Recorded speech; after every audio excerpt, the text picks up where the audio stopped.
Hello again, and welcome back to another episode of the Ostrich Technique podcast. I'm one of your hosts, Ananth. And I am your other host, Chris. Yeah, so Chris, this is our first episode we're recording in the new year. I don't know, I'm pretty excited for this one. I don't know about you. Iron Man 3, of course. Yeah. I mean, do you have Yeah. any thoughts going into this movie? I mean, I don't know about you, but I haven't seen this movie since 2013 when it came out, honestly.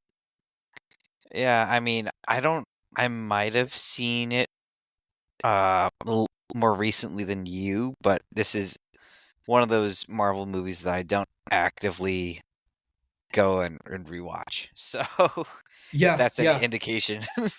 Yeah, I mean, definitely a controversial because it made some very strong choices in this movie, which Yes. we are going to discuss, for better or for worse. But yeah, I mean, I guess what were your impressions when you first saw Iron Man 3? And then maybe how does it compare to it when you saw it now? Did it change at all? When I think it was a lot of recency bias. Mm. So I think at the time when I got out of the theater, I was like, oh, like I really love this. Yeah. Um, I was definitely thrown off by some of those very strong or bold choices compared to the source material. But yeah, looking back at it, I definitely do not enjoy it as much as I initially did. Interesting. Okay. Okay, yeah. I mean, I think similar take as you. When I came out, I was very high on the movie. I'm like, oh, this is great. This is a really new take for, Marvel and the MCU and Iron Man in general, because it's not like obviously a different director this time around. Hmm. I think over time, I was a little bit more like, why do they make some of the choices that they did in this one? Again, because they're very strong choices. But I do have to say, I feel like watching this movie this time, I I actually I enjoyed it. I had a lot more fun with this one than I thought I would. And I think with the benefit of hindsight now with some of the choices that it made, I am not as upset about it, maybe because of how some other things turned out in the MCU, which we can Yeah, definitely get to. yeah. But yeah. Yeah, I mean I think we can just, we shouldn't, tiptoe around this. Let's just jump right into the movie. So if you want to start us off with the just sort of I guess the IMDb for this one. You're giving away my sources. So yeah, this is Iron Man 3, um, directed by Shane Black. Hmm. It is about when Tony Stark's world is torn apart by a formidable terrorist called the Mandarin. He starts an odyssey of rebuilding and retribution.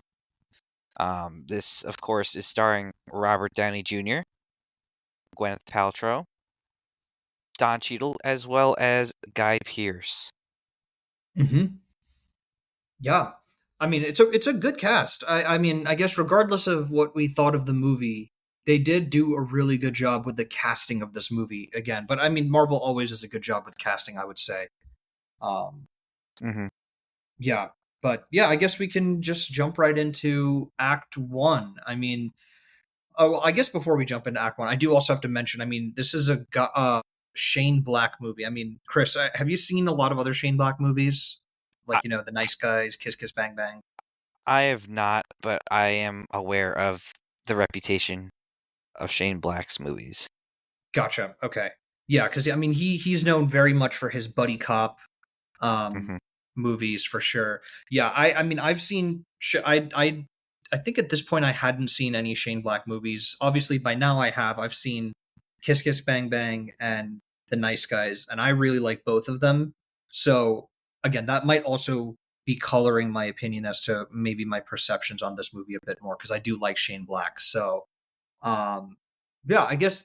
Sorry, I just wanted to ask that because that it just popped in my head. But we can jump right into Act One here. So, um, of course, it starts off with a pretty strong image of the Iron Man suits blowing up. Hmm. So I think right away we get a pretty striking sense that this is going to be different than you know the approach to Iron Man in movies past. And you hear Tony talking, and then it sort of does whatever the Marvel Studios logo, and it jumps to burn. Um, what are your thoughts maybe on the opening of this movie, starting off in Switzerland and then maybe coming back to the present? Um, I mean, I'm fine with it starting off in Switzerland. I think the choice to kind of show the like you mentioned, like exploding suits or whatever Mm, at the start was. I mean, I guess having seen the movie before, I understood what it meant and what it was, but like I think at the time could have been a little confusing right. to kind of start the end, then start all the way as like a way back flashback, and then go to the present. Hmm. I think it was nice to see Yinsen Yeah, there, yeah, that kind was a of nice as little a cameo. yeah, and like a callback to Iron Man 1 when Yinsen refers to this sort of summit or meeting. My one of my issues here is that the hairstyles for I mean, obviously Happy has the mullet, I get it. Yeah, But like Tony Tony's hair, if you look at it back in that flashback, it's it's basically the same hairstyle that he has in Iron Man 3, whereas if you look at Iron Man 1, it's a much different hairstyle. So like they clearly didn't really care about that sort of continuity unless you happen yeah, to just go back to that hairstyle like yeah. decades later. I mean, I guess a nitpick, but it's a fair Yeah. nitpick, I guess. I mean, I think they were definitely trying to go for more of the character regression because he was like peak, Yeah. very cocky, very arrogant, like total sort of playboy. Hmm. Um, very much the sort of old Tony that we saw, I guess, pre Cave and Box of Scraps. Yes. Yeah, yeah. I mean, I think it was an interesting opening too. I mean, I think I like the approach of it of seeing a younger Stark, a younger Happy. I mean, the mullet is honestly, I mean, it's not a great hairstyle, but I got a good chuckle out of seeing Yes. Yeah. um out of seeing John Favreau with a mullet. And yeah, and of course we also see Maya Hansen here with played by Rebecca Hall. And yeah, I mean, I think it's a good opening overall. I think it's sort of I mean, it's very much to set the stage for what happens. I mean, Tony's talking about how your demons are sort of born out of your mistakes or something like that, and he very much is recognizing that his sort of not talking to Killian, Aldrich Killian, who played by Guy Pearce, who does show up, is you know it sort of come back to bite him later, which we Hmm. do see in the movie. And it's something interesting I was thinking about. The whole approach of Killian being this sort of really, I guess they show him as like sort of a dweeb, like he has a sort of disability, like he's like hobbling around on a cane, and he looks very very nerdy and is basically dismissed by Tony, and ends up becoming this like really suave cool businessman by the end of the movie. And I don't know about you, but it kind of gave me Electro vibes from Amazing Spider-Man 2, like someone who's Yeah. like totally overlooked. And I mean, granted, Electro doesn't become like super cool within Amazing Spider-Man 2, but it kind Yeah. of gave me that sort of arc. I don't know about you. Yeah. No, it did. I think it's just kind of one of those character tropes of Yeah, yeah. yeah, the unattractive, sort of brainy character in the beginning goes through some sort of transformation over time, and then the main character finally like, realizes, them and sees them now in their very much more attractive form. But yeah, I agree. It's similar to Electro from Amazing Spider-Man 2. Yeah, yeah, yeah. I mean, the other thing that's interesting is, of course, he mentions that he works for Advanced Idea Mechanics, or AIM. And of course, AIM is a huge player in the comics. Hmm. They're responsible for a lot of what goes on. They're associated with a lot of notable villains in the comics. Hmm. And I mean, in the MCU, AIM is really basically in this movie and then disappears forever. And you know, it should open a lot of interesting cans of worms. And I mean, what do you think about AIM in this movie, and like maybe thoughts that it didn't continue on in the MCU? Yeah, I'm disappointed it didn't really continue on into the MCU. I mean, they changed the origins a bit, from the Right. comics with having, Killian found AIM in the MCU. Um, but I mean, with MODOK, being, I guess, created by AIM, and obviously we Right. see MODOK later on, I would have liked to see that in the MCU, but yeah, overall, just disappointed. It was kind of like a one and done. Who's to say they might bring it back? But it's been over a decade. Really, no mention of significant mention of AIM since then. Yeah. Yeah. I mean, I think it was a bit of a disappointment for me too. I think thinking about it, just because there's a lot of untapped potential with AIM Hmm. that wasn't really explored overall. So, it would have been interesting to see AIM stick around. Obviously, MODOK, we see in the MCU, has a very different origin than he did in the comics. I would argue for the worse, and I think you would too, Yep. but I think it's very much just it's very much Hammer Industries. It's just the next Hammer Industries in this movie, basically, because Hammer Industries also was just an Iron Man 2, and we don't really hear about Hammer Industries again, which Well, is kind of a shame. don't worry. Armor Wars. Yeah, I'm We'll I'm see. hoping that he pops back in Armor Wars. I mean, that is the prime place for Yeah. Justin Hammer to pop. I mean, oh man, I would love to see Justin Hammer pop back up again. I mean, he was so good in Iron Man Yeah. 2, Sam Rockwell. But um yeah, of course, the other bit, I mean, the it's interesting because the beginning of the movie does really set up everything, which is, I mean, it's a good setup because like you also get the whole thing about extremists with Maya working on this extremist tech, and it's basically like a limb regeneration system, which is also very different than extremis in the comics as well. Obviously, extremis in the comics was a way for Iron Man to sort of have his armor emerge out of him. What, it was like nanoparticles in his bloodstream, right, in the comics or something. Something to that extent.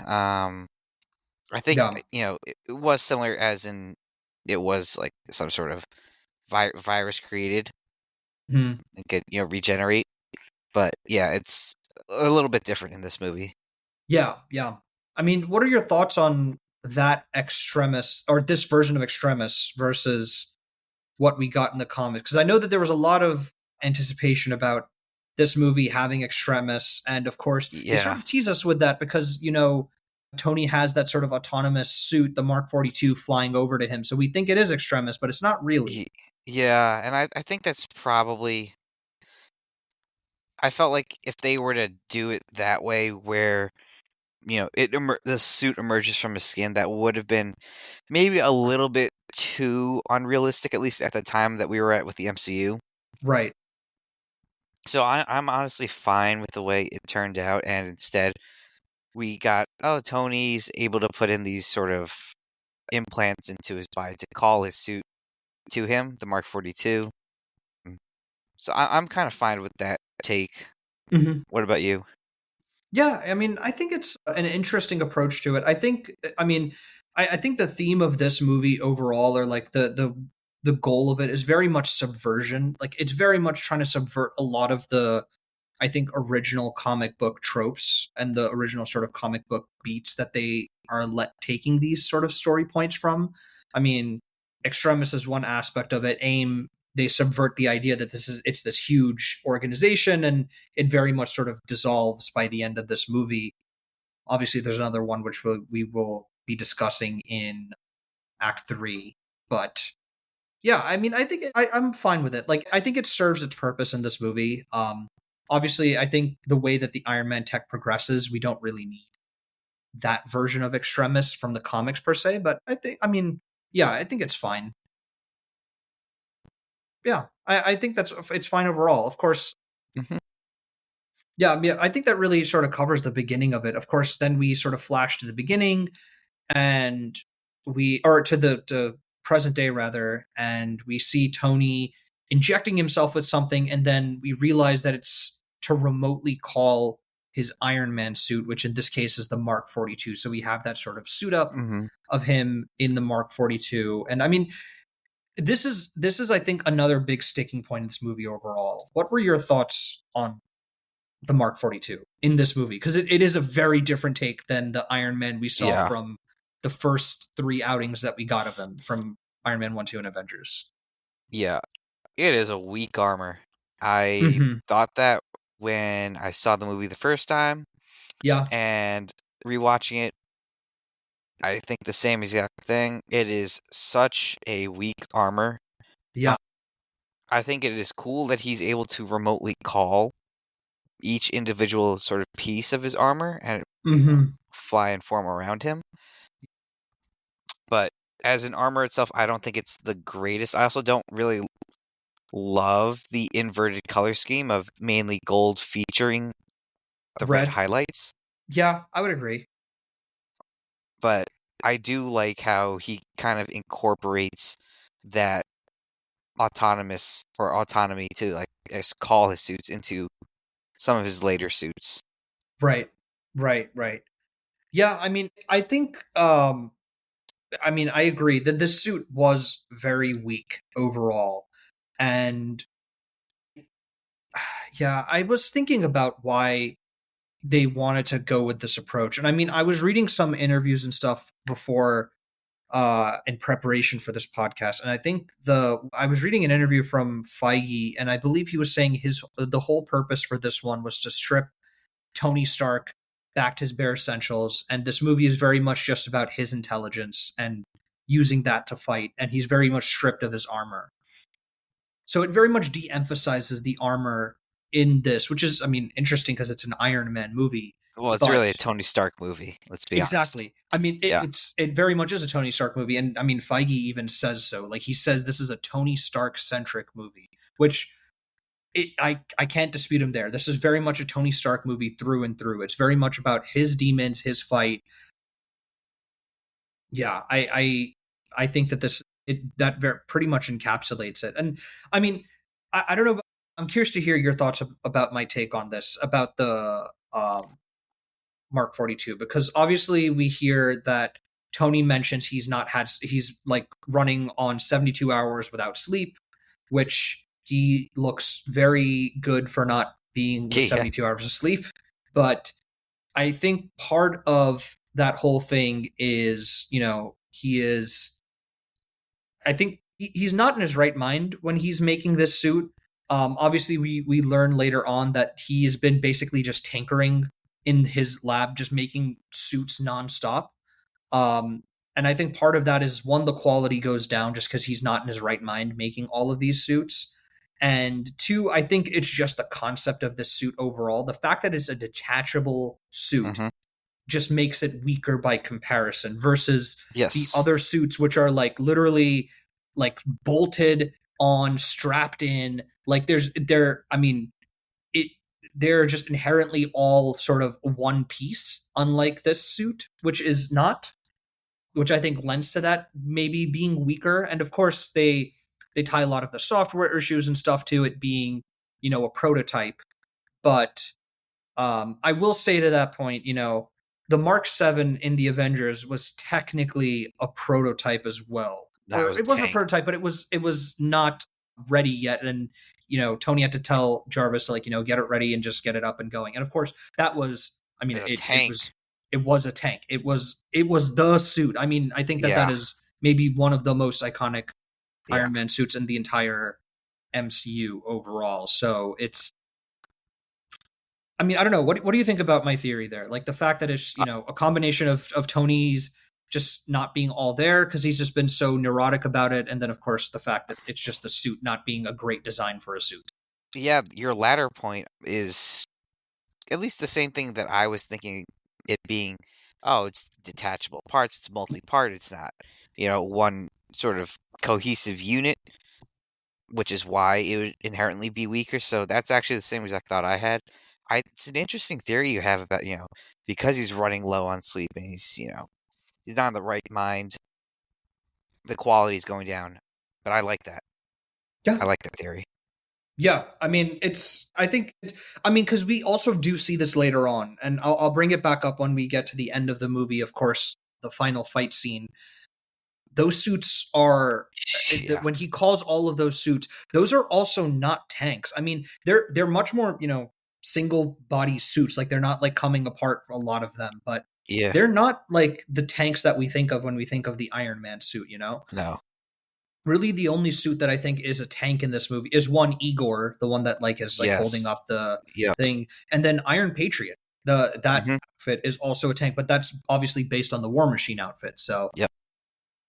yeah, Mhm. so of course, yeah. I mean, uh, what are maybe some other points here in Act One that we want to discuss? I think the other thing that comes up is anxiety, the anxiety attacks. The PTSD that he's got, yeah. Yeah, yeah, yeah. So I mean that's obviously a key point that pops up throughout the movie. And I mean, do you have any thoughts on that sort of story point about Tony? I mean, I think for me it makes sense, but I don't know Yeah, about I you. agree. I agree. I think it makes a lot of sense. I'm a little bit interested as to why, like, we haven't heard of any of the other Avengers maybe having, anxiety or PTSD. Yeah. But I guess it makes sense the most for Tony because he literally went through a wormhole. But yeah, I agree. I think it makes total sense, and I do think it's a good layer to his character in this movie. Yeah. Yeah, definitely. I mean, I think for one, I agree. It's a very good choice overall. One, to take someone that was so self assured and confident in the beginning of the MCU to someone now who's like very, very like paranoid and unsure of himself, and obviously trying to mask it by being Tony Stark through it all. And I think, I mean, this very much sets. I mean, this sort of mindset of his very much sets up his approach for the rest of honestly the MCU. I mean, it very much guides Avengers too. I mean, the fact that he's building all of these Iron Man suits very much directly correlates to wanting to build a suit of armor around the world and making Mhm. Ultron um, sort of the manifestation of that, his anxieties and his paranoia. Mhm. So I mean, I think it's a really strong character choice that works, and it's something that they carry through the rest of Yeah. the MCU. So it actually really it makes sense, and I really really like it. I like how they implemented it and show Tony sort of dealing with it, and Mhm. they obviously show that it's triggered sometimes by mentions of New York, which Yep. we saw at like the restaurant, for example. But we also see later on in like Tennessee, he's not even necessarily talking about New York. Like, he's just thinking about like his suit not working, and that like also causes him anxiety. Like the Yeah. fact that he doesn't have that sort of protection around himself, even. Mhm. Yeah. Yeah, I mean, I really like the whole anxiety armor, like the anxiety approach here. Um, I think I mean, for me, the last bit on Act One that, well, I mean, we'll talk about the mansion breaking apart scene, but I think the last bit that I wanted to discuss before that was the introduction of the new Aldrich Killian, talking about his approach with Pepper, obviously very different than how he looked in Burn. Well, I mean, and we also get to see the new Stark Industries, Pepper running it, and Happy there as well. I mean, what did you think about Yeah. the new Stark Industries, quote unquote? Yeah, I think it was good to show it. I'm glad that we got to see Pepper actually running the show. Yeah, Happy got promoted to, head of for head security. of security. That But yeah, I thought it was a good introduction to Killian. It was interesting to hear that he and Pepper had some sort of history. Mm-hmm. But yeah, I think the comedy with Happy there of, being sort of not tech savvy, even though working Right, for one of the most tech savvy people on the planet. Um, right. and then obviously like the joke of, oh, he's like showing her his brain and, not being there. It does not make any sense to Tony. Yeah, Um, yeah, yeah. but I thought overall that was a good scene, good intro to Killian, good intro to what's his name, like Savin. And then obviously we'll see, like, I guess pretty soon after how that rivalry between like Savin and Happy, it gets further. I wouldn't say explored, but it comes up again. Yeah. But yeah, I thought that scene was a good scene to show the new Stark Industries and how it's kind of like operating. Yeah, yeah, yeah. And of course, Aldrich Killian sort of, I mean, very clearly flirting with Pepper while Yes. trying to sell her this extremis concept. Yeah. But of course, cooler heads on Pepper's and prevails, and she turns him down. Um, yeah. And then the other bit is, of course, in Act One, Tony and Pepper's interaction, where Pepper's very clearly trying to flirt with Tony, and like they're very much going out, and he's like, I mean, he has this sort of opening up moment with her. And what are your thoughts on that? Because again, I think for me, this is why the characters work so well in this movie is they have such a you feel the genuine sort of concern that Pepper has. Like she's frustrated, and then when Tony starts opening up, her guard goes down, and she's like, oh, like she actually really does feel bad for Tony. And um, yeah, what are your thoughts on that whole scene? I agree with you. I I feel like you kind of took the words out of my mouth with that. Um, so I don't have really too much else to offer, but again, we talk about these character moments and like the sort of the chemistry and just I don't know these relationships between characters and what really kind of drives these stories. And I think that's kind of what you're Mhm. hitting on a little bit. Right. Yeah. No. Definitely. I mean, it's. I mean, we mentioned this in our the Marvels mini episode and MCU postmortem episode, which if you guys haven't listened to that, you should. I think it's a pretty good episode. But we talk about like the fact that the Marvel has really sort of gone away from these sort of key character moments. Like they don't give characters the room to breathe and actually show a progression in their thought process and how they're feeling anymore. And you're not invested in the characters without that. And I think the reason we're so drawn into Tony is, and especially his relationship with Pepper, is because of these sort of conversations that they have. And you're actually rooting for Tony to like actually get better, and you want Pepper to sort of understand him in this moment. So Hmm. again, a really great moment there. And then, of course, all of that is sort of cut short by Maya Hansen coming back, and Hmm. then I mean, the or this act ends with the mansion getting blown up. Of course, the I guess prior context to that is that Happy was investigating Savin, seeing what he was doing, and um, ends up getting sort of blown up by one of Savin's victims, the one of the extremist victims. So I guess what do you think? I mean, this is really the first big action scene of the movie. So Yes. what did you think of this action scene? Because they did market this. I remember this one. They marketed this a lot in the trailers, where Yeah. Iron Man is getting sort of sunken with under all of the mansion, and then like, is he going to get out of the water? Does he make it alive? Yeah. What are your thoughts on this action scene? Um, I liked it. Yeah. It is catching Tony off guard with Hmm. really one armor available, and it's the prototype armor. So almost get you almost get Iron Man at his most vulnerable, not Tony necessarily, but like Right. Iron Man at his most vulnerable. And his first reaction is to send the suit to cover Pepper, which again, we're seeing that sort of character development of being this such self-absorbed person in Iron Man 1 to now his instinct is to save other people. Hmm. Um especially when he was telling Pepper to just like leave without him and then he commanded the suit back to him. But I thought it was a very good action scene or sequence. For me, I felt like okay, I really kind of feel the stakes here, especially with Tony kind of being drowned by all the debris from his Hmm. house in the ocean. Um, and I mean, he honestly almost did not make it out. So, I mean, Yeah, he overall, didn't. I thought it was great. Yeah, I mean, I think it's a good action scene. I mean, I do have to say it is very sad that the Malibu mansion got destroyed. Yeah. I mean, especially from the first two movies, it's like such a iconic location, and it's like Yeah. it almost has its sort of own persona within the Iron Man franchise.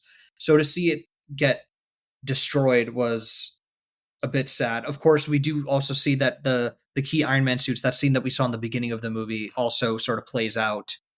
Um, so it is a bit of a shame. I think it was a good action scene, but I think it's very much in the theme of, you know, the old parts of Tony Stark's life are sort of being destroyed, Hmm. and we're seeing very much a new Tony by the end of this movie. Hmm. Very much new in terms of his suits, very much new in terms of his personality, in terms of the I guess of course his house too. He doesn't live in Malibu by the end of Iron Man 3. So No, he um does not. yeah, yeah. But I mean that really is all of Act 1. I mean, was there anything else within Act 1? I mean, I know we jumped around quite a bit here, but No, not really. We see Tony's again very cool 3D sort of like hologram maps again, yeah. which we saw in previous Iron Man movies. So it was cool to kind of see a detective sort of Tony. Yeah. Um, He's you know, actually a detective through a lot of this movie. I yeah, mean, through I think basically the end of Act 2 when he's trying to figure out who was responsible for the bomb that harmed Happy and almost killed him. yeah, yeah, and it kind of it kind of sets him on this course to go to Tennessee and be Sherlock Holmes down there. Yeah. Yeah, I mean it plays into his other character there, right? So Yeah, I think that's yeah, and of course that sets us up to going into Act 2. But before we get to that, of course, we will be moving into our trivia round. So obviously with the Avengers, both you and I, Chris, had a bit there, but we're going to go back to you this time for 5 questions on Iron Man 3. So I hope you're ready. I hope I am ready as well. Okay. All right. So question one. President Ellis's name is significant in Iron Man history. Why is that? So this is multiple choice. Okay, A. good. President Ellis is a mainstay president used in the Marvel comics. So like he's just sort of like the generic Yeah, president name that they use in the comics. B. President Ellis is named after Shane Black's nephew, Matthew Ellis. C. President Ellis is named after the comic book writer responsible for the Extremis story concept, named Warren Ellis. And then D. President Ellis is named after the comic book writer responsible for creating the Mandarin, and that's Joshua Ellis. I'm gonna go with C on this one. And that would be correct. Yeah, Ooh, it was named after Warren Ellis, the guy responsible for creating Extremis. So good shout there. Try to trick you, but you didn't get it. a good, Um, a pure guess, but I think that makes sense. It's a good yeah, homage to the creator of the Extremis story arc. yeah, exactly. So, question two. So, this movie, I guess, sticking on the theme of milestones, this movie released on a notable milestone in Marvel history. And what was this milestone? So, this was the 90th birth year of Stan Lee. Two, this was Iron Man's 50th anniversary, like from the comics. C, this was in the month of Robert Downey Jr.'s birthday. And then D, this was the 15th anniversary of the MCU. Ah, well, it wasn't 15 years because the MCU started in '08 and this was 2013. Mm-hmm. So I'm gonna rule that one out. You said Stanley's 90th, Robert Downey Jr.'s birthday, and then what was the other one? So the other one was it was Stan Lee, the Iron Man character's 50th anniversary, Robert Downey Okay. Jr.'s birthday, and then the 15th anniversary of the MCU. I'm gonna go with the Iron Man 50th anniversary. And that would be correct. Yeah. So it Oh, was whew. the 50th year anniversary of the Iron Man character. Wow. Yeah. So good timing there.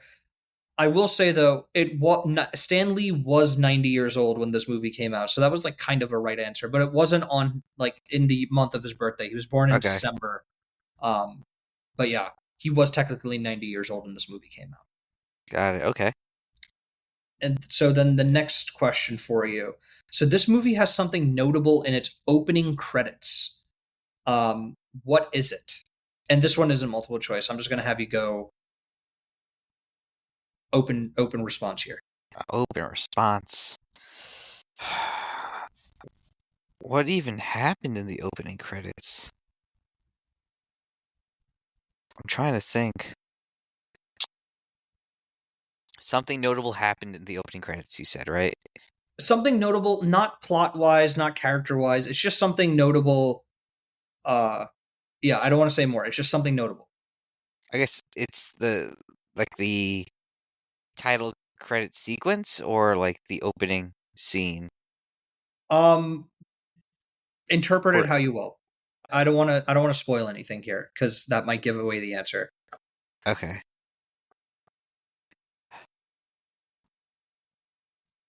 Honestly, I don't I don't know. I don't even remember seeing there any sort of Iron Man 3 in the opening credits.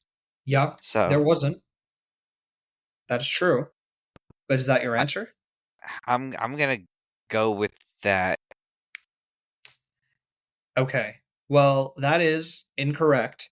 So, the notable thing that I had in mind was that this is the last time that we see the Paramount logo in front of a Marvel movie. Oh, So, okay. this was the last movie that was distributed by Paramount Pictures because Mm, after this, movies were yeah. distributed by Disney because Disney had bought Yes. them in 20, I forget when they bought them, 2012, 2010. I forget when they bought Marvel, but yes, this was the last time that Paramount Studios distributed, Oh, um, okay.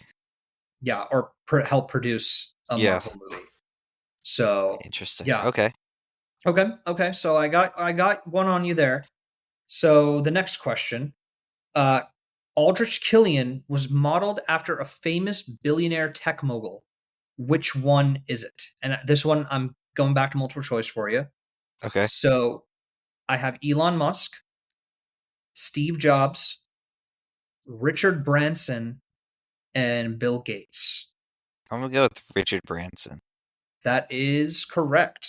Do you know what Richard Branson is the tech mogul billionaire from? What company? I mean, does he know like Virgin Yes. Atlantic? Yeah, he's from Virgin, the overall company Virgin. But yeah, they own Okay, Virgin yeah. Atlantic and Virgin Media and all that stuff. But yeah, Richard Branson, I believe the styling of like a brunette hair dyed Yeah. blonde was very much what they took from that approach. And also Yeah, like that's he's yeah. kind of scruffy. Yeah. Yeah. Okay. So final question for you here. So Sir Ben Kingsley, obviously he plays kind of villain in this movie, but he was originally tapped to be a villain in another movie that didn't work out. What villain was it?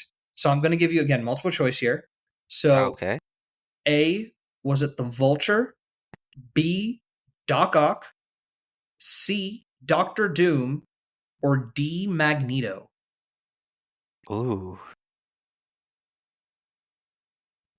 I'll go with Magneto. I have no idea. I'm just taking a shot in the dark. No, so it was actually the Vulture. He was tapped to be the Vulture at one point, or he was eyed to be the Vulture at one point. Interesting. I'll give you maybe half points if you can guess what movie he was going to be the Vulture in potentially. I mean, oh wait, hold on. So I know Spider-Man 4 with Sam Raimi was supposed to have the Vulture before it got canceled. I know Mm-hmm. John Malkovich was rumored to be at least in the running for that. Um, Correct. Yeah. I feel like it's got to be like that Sinister Six movie or that Sony was trying to develop. Like the Drew Goddard Yeah, Sinister Six movie. yeah, within Okay. the Amazing Spider-Man universe. Okay. Well, So yeah, let me go is with that that. your final guess? Yeah, Okay, well, it's. I think that was a very logical, reasonable guess. I would have probably guessed the same, but no, he was going to apparently be the Vulture in Spider-Man 3, supposedly. Really? And then they Yeah, just scrapped the character? yeah. I mean, they didn't have enough villains in that movie, I guess. But yeah, Oh, that was apparently. on top of what the already three other villains that they had? Okay. I mean, I don't know if it was on. I don't know. This is just what was listed in the trivia section of IMDb, that he was apparently listed as playing the Vulture. He was considered to be the Vulture, and the Vulture was probably considered at some point for Spider-Man 3. I don't know if it was on top Interesting. of or, but yeah, I thought that was kind of interesting. But he would be a good Vulture. I could see it. Well, Like, I guess more in line with like the comic books Vulture, like yes. Yeah, an yeah, older. Yeah. older dude. But yeah, yeah. So I mean, you did pretty good there. You got 3 out of the 5. All right. All right, yeah. So we'll continue this for phase 2, like we did for phase 1. For our listeners, we don't have the final tally because we are bad at preparation from phase 1, but we will get you the final tally for our next episode, and we will announce the winner there. But I'm sure if you want to go back and listen to what the final scores were, you could probably do the math as well. But we will officially announce the winner in our next episode. Yes. So, all right, let us jump into Act 2. So, Act 2 starts off with Tony waking up in a snowy Tennessee. Um, Mid Obviously, flight. mid-flight. Yes, he wakes up mid-flight. Um, so we see him land in the snow and then having to sort of figure out where he is and what to do. And he ends up at Harley's house. So he's a pretty key character in Act 2, Harley. What were your thoughts on Harley overall, like as sort of a mini foil for Tony in this part of the movie? I see why they wanted a character like that in terms of just having a role to mirror Tony. But in terms of actors, I wasn't a huge fan. Okay. Uh, I think the general consensus was that Harley was a little annoying. Okay, Uh, yeah. but I, like I understand why they included Harley. But overall, I would say not the biggest fan of his character. Mhm. I think that's a fair assessment. I think he does come off a little bit like a snotty little kid. I think the in my sort of my take on him is he is I think a kid that isn't afraid to.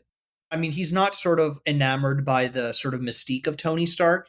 He's very much like I think that's something that Tony needed. I think at that moment, someone that like sort of To is humble him. honestly a little bit to humble him. I mean, if he wasn't humbled before, because he clearly underestimated the Mandarin, quote unquote, and Yeah. destroying his mansion. So I think that's you know, I think they have I like the rapport between them actually. I mean, I think you're not wrong in that he is maybe not written the best. Like he is a little bit hard to relate to or hard to sort of get behind as a character, but I think he serves his purpose. Like he very much is there to sort of help support Tony, and I mean at the same time I think they show the fact that he is very much a kid and he doesn't know any better. And I mean he's triggered Tony's anxiety attack a couple of times in the Yeah. second act, either intentionally or unintentionally.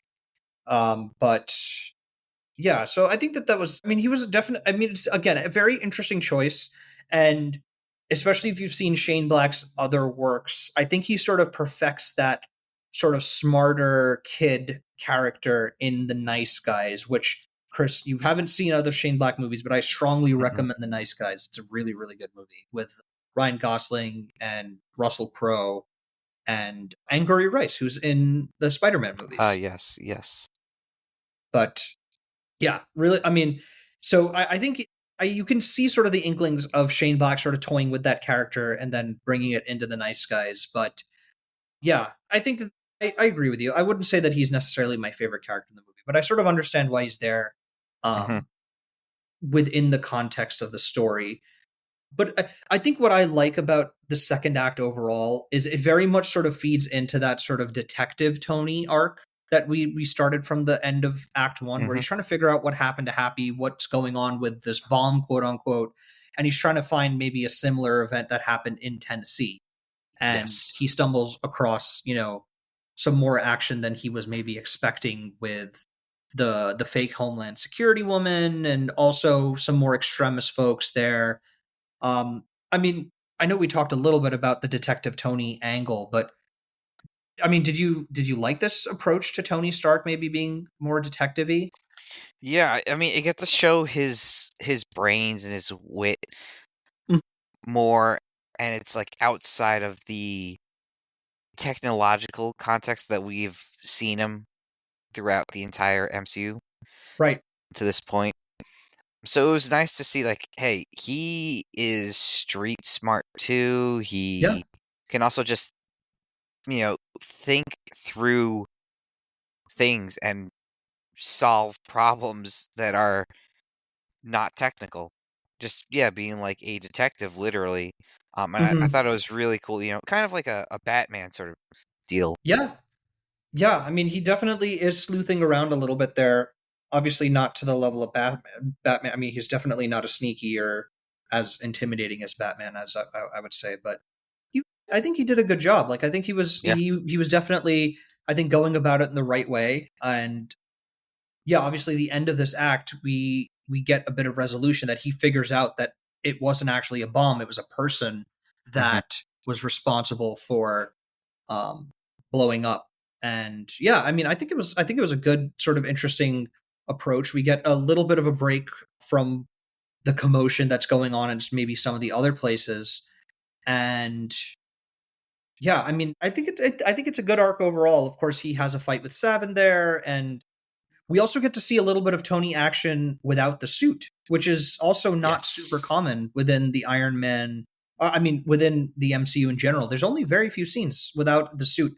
And they actually kind of set it up in Act 1, because I don't know if you noticed when he's in, like, in the first scene in the in modern day, he actually has like one of those like wooden Wing Chun statues that like you sort of do the arm things with, which I'm pretty sure he probably brought in from his house, because I'm sure you know that Robert Downey Jr. is a practitioner of Wing Chun in real life. Yeah, I mean, I didn't notice it, so it's actually a good catch. Yeah. Yeah, and he actually does like a little move. He's like "Wah, cha, cha," like he does like the sort of hand motion with it. So it's like it's a little thing, but it like you can tell that he's like, working on himself, as, being more self-reliant without the suit, even though a lot of his sort of anxieties stem around, having to wear the suit more often. For example, like even in the bar scene from Act One, when he has the anxiety attack, his first sort of natural instinct is to run back to his suit. So Hmm. yeah, I mean, I think that was interesting. I think the other big thing within this act is, of course, the whole thing about Maya Hansen and Pepper talking, and we find out that Maya's sort of been in on this plot of trying to get Tony. She was basically trying to lure Tony in to get him to help her on this extremist project.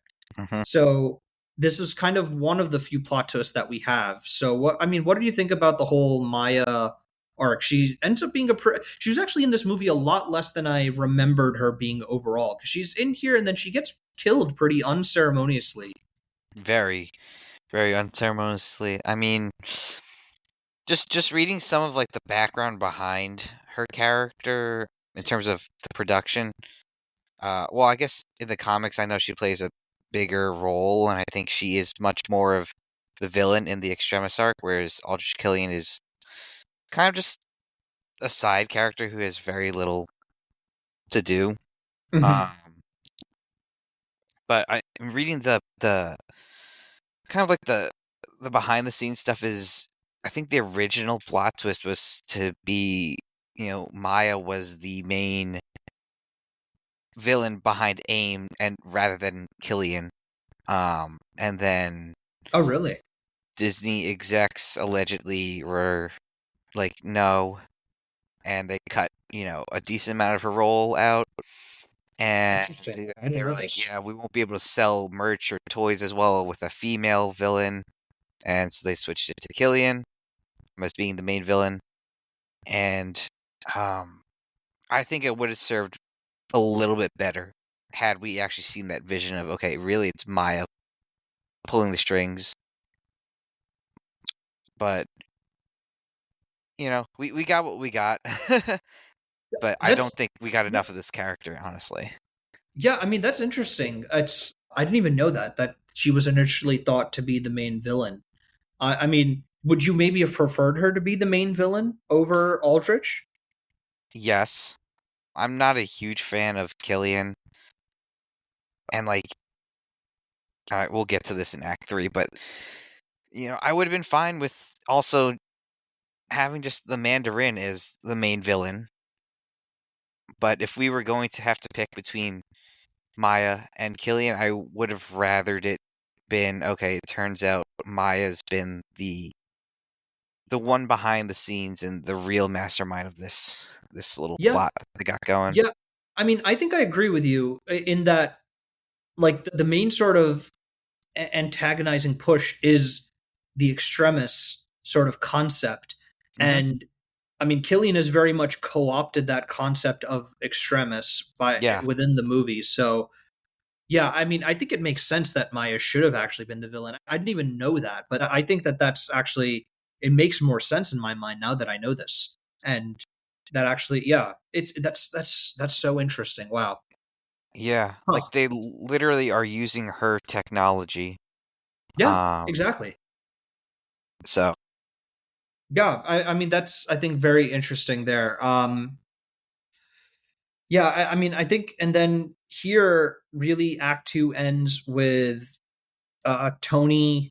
I mean, he's about to leave Tennessee, and he finds out that, you know there's this whole Mandarin broadcast, and he ends up finding out that the broadcast happens in Miami, and he is able to track it down, and that actually sort of puts an end to that arc of the Tony detective. detective arc. Yeah, because he finds out that's where the Mandarin is, quote unquote, and he goes there to try and find him. But Yeah, yeah, and of course he gets a little bit inspired by Harley at the end there, because he doesn't have a suit, the suit isn't ready, and while he's having a panic attack, Harley reminds him that he's like a mechanic, so he sort of goes back into that mechanic mode, kind of like how he did in the beginning of the movie, where he was mentioning that when he doesn't know what to do, he's just sort of tinkers and does stuff. yeah, So it was kind of interesting. I mean, he very much was working with a box of scraps there again to sort of bust into the Miami facility, which yeah. is, I thought, interesting. Go visit your local Home Depot. Yeah, I mean, maybe don't make a homemade taser. I feel like that's just a recipe to get people electrocuted, or Yeah, but yeah, I mean, I thought it was. I mean, we'll talk about this more in Act Three, but I think again it shows again his Tony's. It very much again displays Tony's intelligence. It very much is showing that and yeah. highlighting that, which I appreciate. But yeah, I mean that's pretty much Act Two. I mean, it's yeah. I mean, do you have anything else that you want to discuss from Act Two overall? No, not really. I mean, the main action sequence was, that battle between the extremist soldiers, including Savin and um Brandt, the fake CIA, FBI, whatever you want to call it. Yeah, And Tony in that sort of like pub yeah, in yeah, yeah. Tennessee, and then yeah, really just the detective stuff. Oh, I guess Gary. Oh, yeah. I completely forgot about Gary. What'd you Yes, think of super fan Gary? I liked it. I thought he was Yeah. funny. Tony needs Gary. Gary needs Tony. Yeah. Oh, that was great. I mean, I like that everyone sort of has a take on Tony being alive versus not alive. Yeah, And I mean, everyone just thinks that Tony was alive overall. So I think it was kind of cool that like also, Tony is like this guy's willing to help out Tony and whatnot. But yeah, I mean, it was like a nice sort of little comedic break, I would say. Yeah. The Um, tattoo of Tony on him, and Tony just does not recognize right. that it's the tattoo of him. Yeah, at first, yeah. Hispanic Scott Baio is what he's called it. Yeah. Yeah. Um, I mean, I think the other thing that pops up in this act is there's another clip of the Mandarin that he basically threatens the president. He's like, "Look, this is high up in Roxxon Oil. Give me a phone call in the next half minute, and I'll save his life." And the president calls him, and then he still kills him anyway. I mean, what do you think? Yeah. I thought that was actually a pretty cool choice. Like, I mean, they very much set up the Mandarin to be the super imposing and intimidating guy. So, like, you're totally bought into the Mandarin being this absolute, like, he's like the big bad of this movie that has to get caught. And he's playing like these mind games, basically. I mean, what do you think of that?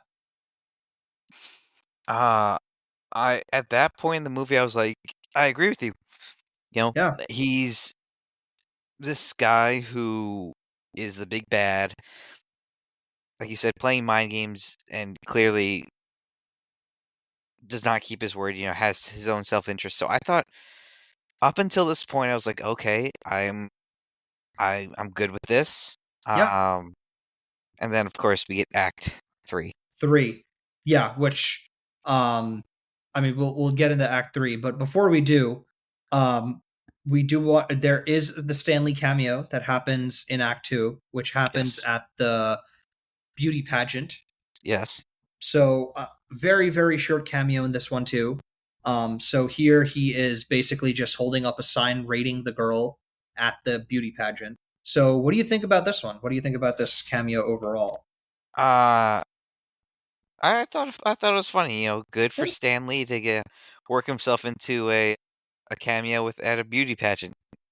Yeah. I Yeah, like I don't remember where exactly all my rankings are because we've gone through so many, but this is higher up on my list. Yeah. It is higher up on your list? Yeah. Okay. I mean, I do have your rankings pulled up here. So, um, where would you say this? So, right now, your ranking is Iron Man 1, Iron Man 2, Cap 1, Thor, The Avengers, and The Incredible Hulk. So, where would you say Iron Man 3 slots in? I'll put it above Cap. You'll put it above Cap 1. Okay. So, this would be the. So, this would be after Larry Maybe number King. 3. Yeah. So, okay. So, you think Larry King is better, but you think it's better than the clip where he's playing the general saying I thought Yeah. he'd be taller. Yeah. Got it. Okay. I think that's a respectable position. I think for me this one I think was too short again for me to really appreciate. I like it better that I would say than the Iron Man 2 one because that's literally just a brief flash of him playing Larry King. Mhm. So I think for me, this is actually going to go above Iron Man 2, but my rankings for context right now is Thor 1, Cap 1, Iron Man 1, and now I'm going to put Iron Man 3, Iron Man 2, and then The Incredible Hulk. All right. So, yeah, that is our Stanley rankings. We will obviously be continuing this with the next movie, which is Thor: The Dark World, right? Yes, sir. Oh boy. Oh man, I have that is also a movie I have not seen since Yep. 2013 since it came out. Wow. I don't even know what Stanley's cameo is in that one, but we shall see what it is. Mhm. Yep. This might be maybe the only MCU movie so far that I've not really looked forward to watching. Yeah. But simultaneously, I am also interested in watching it because again, just haven't seen it since it came out. Yeah. But yeah, all right. But Act 3. Act 3. I mean, Act 3 is pretty straightforward. I mean, it's pretty much the Miami fight or the Miami breakout and break in and The big the plot oil rig twist. fight and Yeah. the plot twist, of course. Yeah, so let's not bury the lead here. I mean, we've been teasing it obviously. The whole plot twist in this movie is that the Mandarin is in fact not the Mandarin. He is Trevor Slattery, actor, of course. But yeah, Chris, I mean, what are your thoughts on Trevor Slattery? Uh, Retrospectively, I think he's entertaining, Yeah. but I guess retrospectively because of future MCU implications, which won't spoil what that means, but at the time, when I first saw the movie, and even just like watching it now from a pure, okay, I've only watched up to Iron Man 3 at this point sort of perspective, um, Hmm. I just still dislike that twist so much. I thought it was by far the strongest um choice that Shane Yeah. Black made, Yeah. Yeah. and I was not a fan of Yeah. that twist. Yeah. I mean, I see completely where you're coming from because I think I agree. This is the defining, I think, creative choice in this movie that I think if you're bought into it, then the movie works, and if you're not, then I think it really sort of uh diminishes the overall movie for people, which I completely understand because I think there's, especially the Mandarin as a character is so steeped with expectations as, Hmm. I mean, he's up there as one of like the big bads in Marvel Comics. So I Yeah, think I it's think rightfully yeah.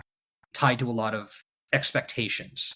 And Hmm. especially putting an actor like Ben Kingsley, who Hmm. has such gravitas and such authority in the acting world, as the Mandarin, and then not panning out that way. I can totally see why you would not like it. I think for me, um, especially this viewing on with the benefit of hindsight now, because now we do have a real Mandarin in the or I guess we did have a real Mandarin. I mean, he's dead now, I guess, right? In Shang-Chi. Oh, spoilers. If he, Yeesh. yeah, I mean, geez, sorry for any of our viewers that haven't seen the 2021 movie Shang-Chi in 2024. Yeah, I'm pretty sure that Mandarin is dead, but we did get a real Mandarin in that movie. So this one for me is not as bad as it was, I think, when it came out. And I think I can appreciate it more for what it is. And it's like just a fun plot. Well, not a fun plot twist. It's a very strong plot twist, but it is definitely an interesting plot twist, which I appreciate more now, just because it completely throws off the character. I mean, it throws off Tony. It throws off the entire audience as to like, what? Oh, okay, this is not the Mandarin. So then, who really is the big? I mean, it basically just means that Aldrich is the big bad. So and it's also interesting because I don't know if you recall this from when they actually had that scene when he was setting up for it, but they frame it in such a way that they make it seem as though Aldrich and like everyone is like very deferential to the Mandarin. Like they're all like trying to get it ready, and then they're Yep. like, "Okay, Yep. it's ready, sir." But and they make it seem as though the Mandarin is actually like the guy. Yeah. Yeah, and So that's why it makes it even more disappointing for me because I've really bought into, okay, this is the guy, this is the big bad, and he's yeah, commanding the room, and then it's yeah. just, oh, you know, it's a ploy, or it's Yeah, yeah, yeah, yeah. I mean, I yeah. think it's interesting though, but I mean, I guess looking at it from the perspective that the movie is trying to play is that Aldrich Killian is very much trying to, I mean, he's basically trying to build his own company AIM, right? And he's trying to do it by controlling the terrorist and then the country that is responsible for trying to bomb the terrorists, I guess. Yeah. Cuz which is basically his whole plan, right? He's trying to kidnap the president and then he's trying to have the terrorists both under him so then he can just sell, you know, weapons and stuff and like this extremist sort of Yeah. soldier to the military so that they can quote unquote fight the 10 rings. Yep. And we do know that there is a real 10 rings out there in the MCU. So, I mean, I can see the approach for it. I think that it's a strong choice that's maybe not the best choice, but I appreciate that it is trying something completely different. Um, it doesn't clearly work for everyone, like it didn't work for you, but I'm maybe not as upset about it this time around now.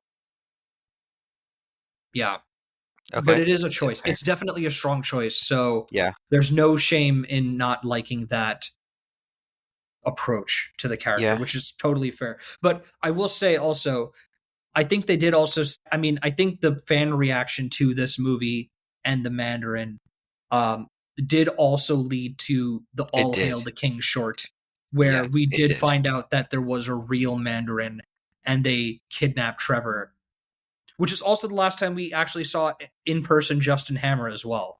Yes. Yes. Yeah, but yes, the Mandarin was a choice. And then, of course, we have the Miami breaking out scene. That's a pretty big action scene. What did you think about that one? I remember when this came out. I think we actually discussed this when this came out. That I really like the approach that they had of like that one fight scene of just the gauntlet and the one boot. Hmm. I thought it was a pretty inventive, like mini little action sequence he had there. Yeah, I agree. Yeah, Again, I think this whole sort of Miami mansion scenes, yeah, they really show Tony's resourcefulness. Um, yes, yes.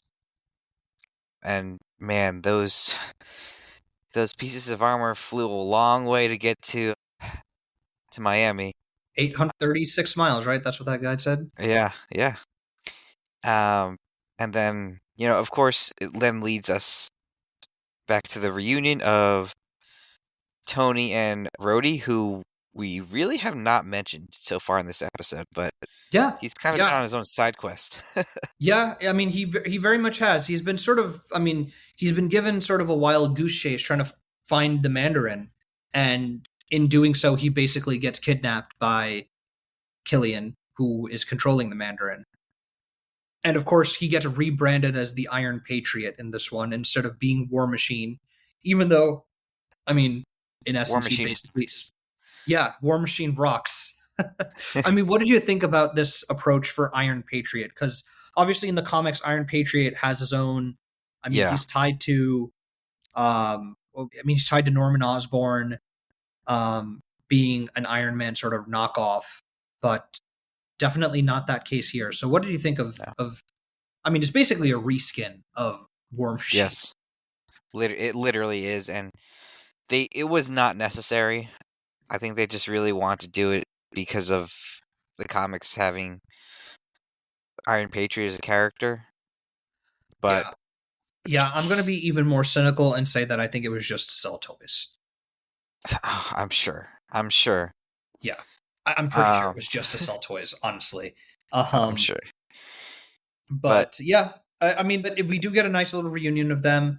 it's like that little buddy sort of Yeah, trope, especially with them on the Miami boat, and literally just the entire third act. It's that buddy um sort of it is. Yeah, theme. because yeah, exactly. It's very much just the two of them because they're the ones in Miami that try and go save the president. So we get the other action sequence of Air Force One getting blown up and then Tony saving them.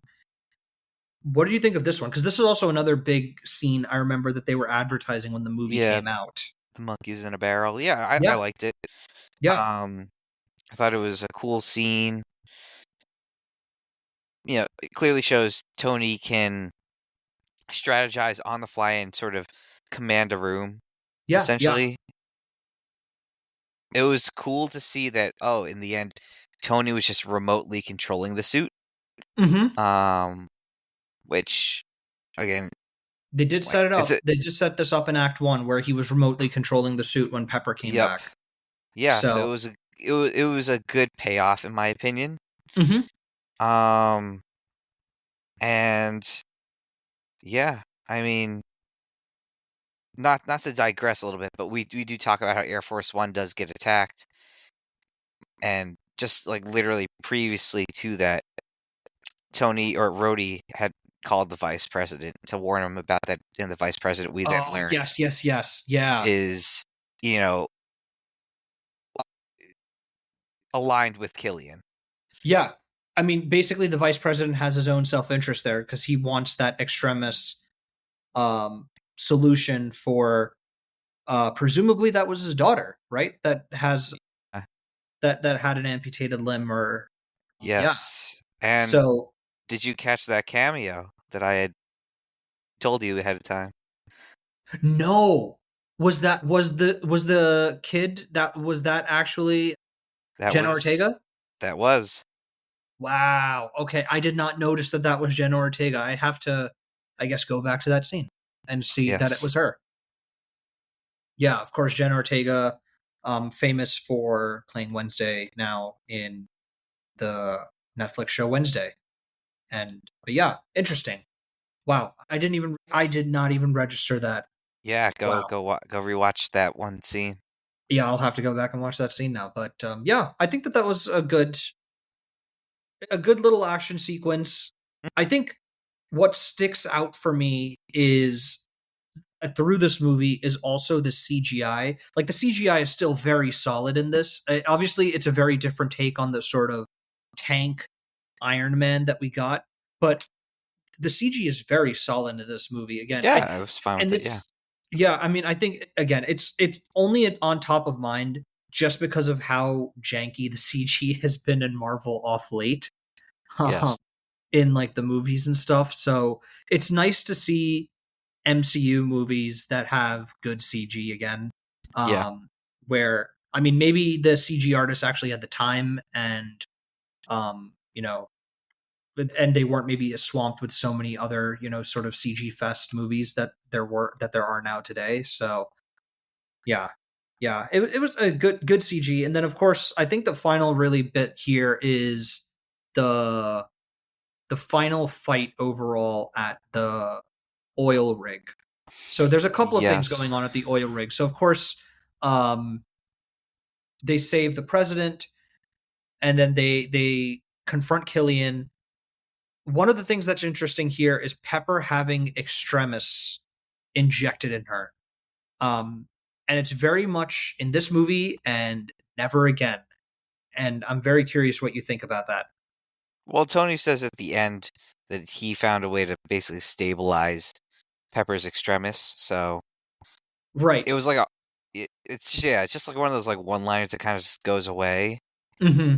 Very conveniently he figures it out.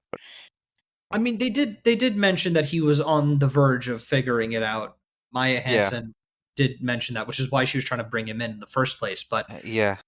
yeah, I mean, I mean, presumably, if it's stabilized, that means if Pepper lost a limb for any reason, she should be able to regenerate it without blowing up. Then, right?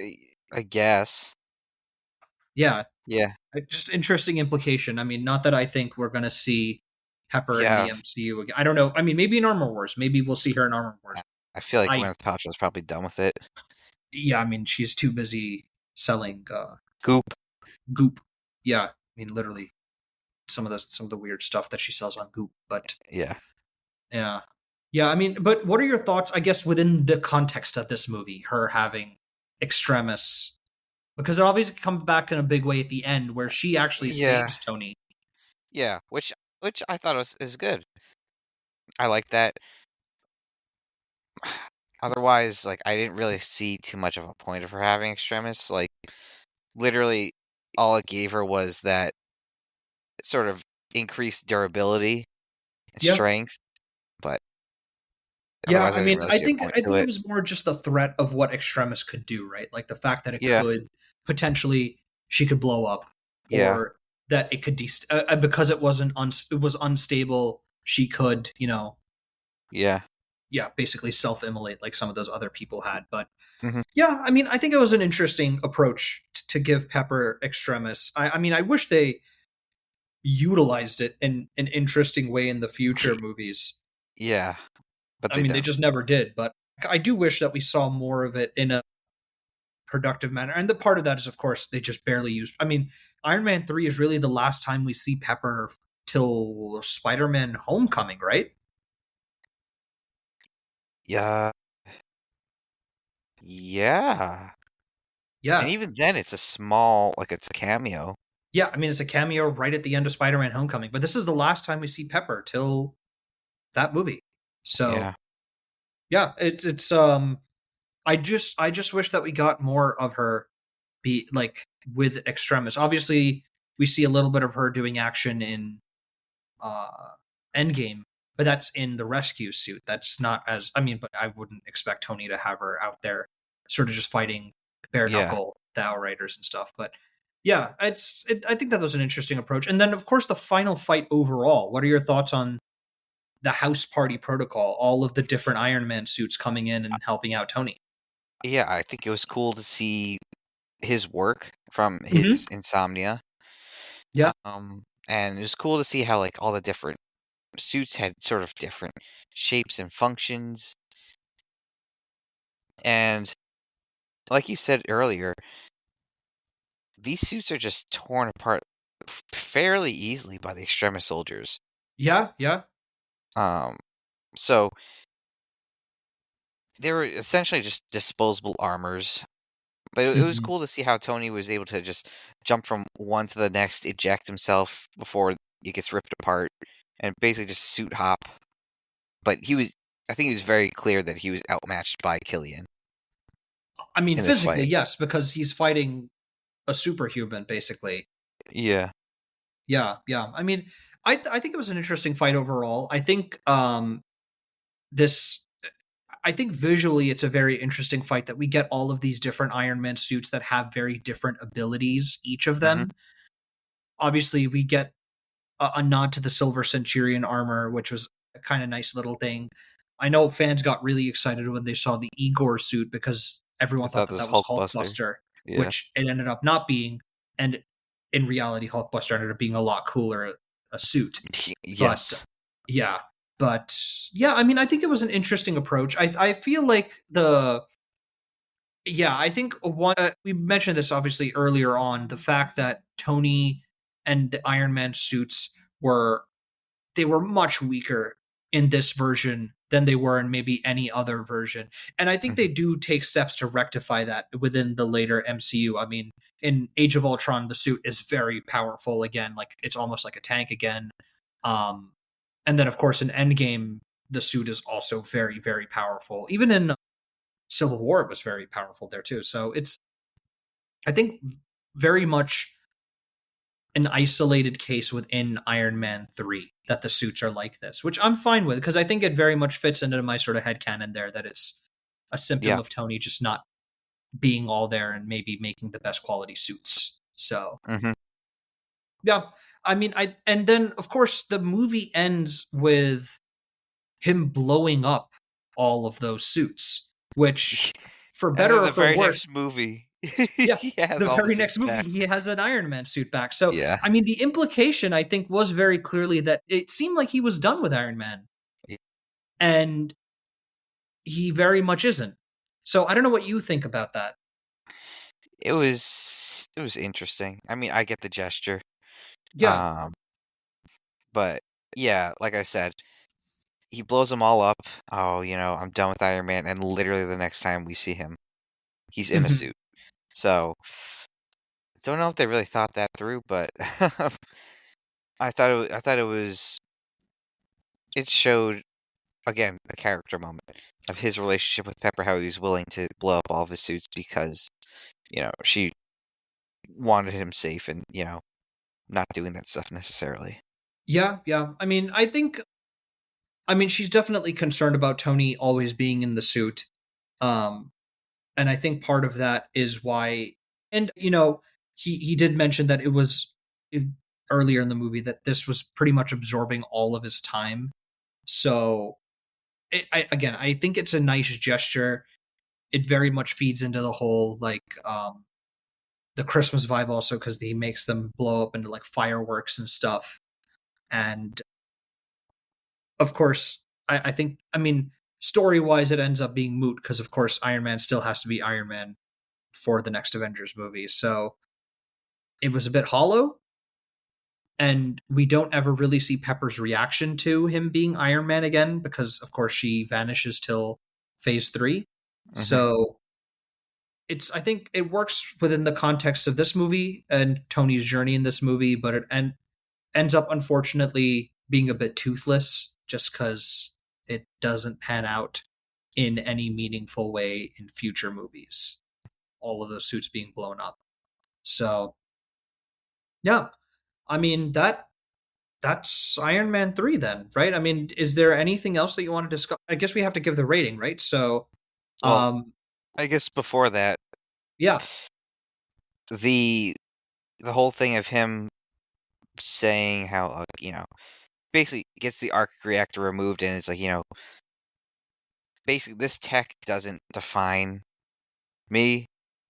Yeah. Like, I am Iron Man. Also, like, he has a hole in his sternum now. I don't know how that gets reconciled, that you have a hole in your sternum, but whatever.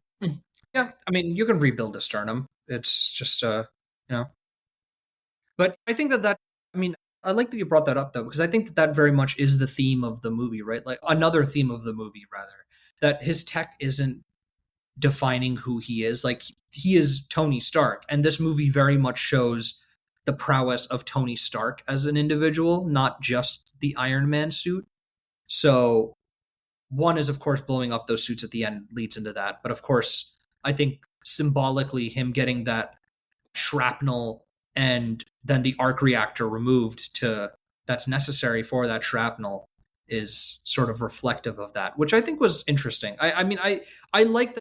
I think it was an interesting approach to remove something like a visual sort of icon of Tony Stark. Like I mean Hmm. you very much, especially those early phases, picture Tony Stark with that sort of blue glow in his chest. Yeah.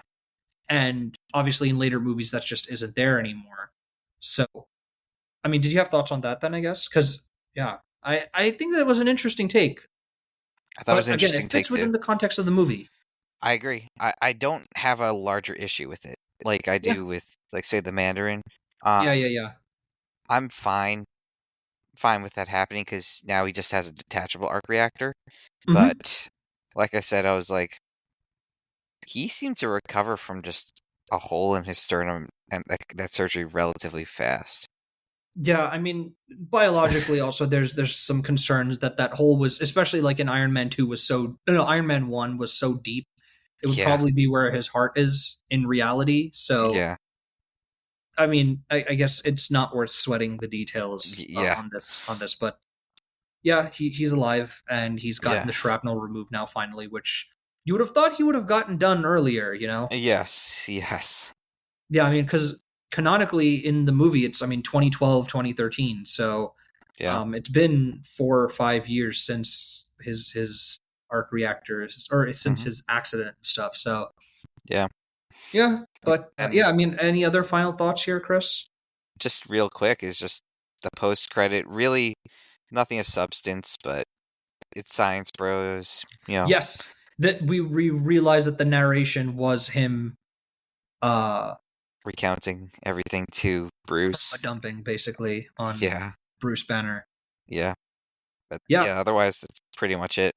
yeah, yeah. I mean, it was a cute little post credit scene, but I wasn't really an earth shattering, it changing the sort of game of the MCU here. But yeah, I mean, I guess how would you rate this, Chris? How would you rate this on our 5 point scale?